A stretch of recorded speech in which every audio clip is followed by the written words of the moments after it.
Unikátna akcia v hoteli Fairmont Dinner of the Year by Go and Mio, ktorú sme si nemohli nechať uísť. A už na začiatku s ochutnaním prvých troch amuse-bouche bolo jasné, že dnes to bude výnimočné.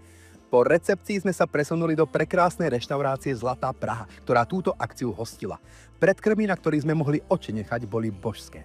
Lepší topinambur som snať ani nemal a myslím, že ani mať nebudem. Všetko bolo perfektne doladené do posledného chuťového detailu. Veľmi oceňujem aj dizajn tanierov, na ktorom sa jedlo podávalo, pretože krásny biely tanier je nakoniec vždy tá najlepšia voľba. U hlavného chodu som zase ocenil čistý plating, ktorý je momentálne vo svete veľmi trendy.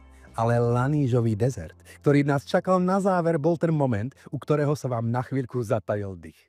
Petit four na samotný záver boli excelentné a to už sme vítali tých hlavných. Maroš Jambora, Daniel Tillinger a Jan Knedľa. Ďakujeme za zážitok, ktorý si budeme ešte dlho pamätať.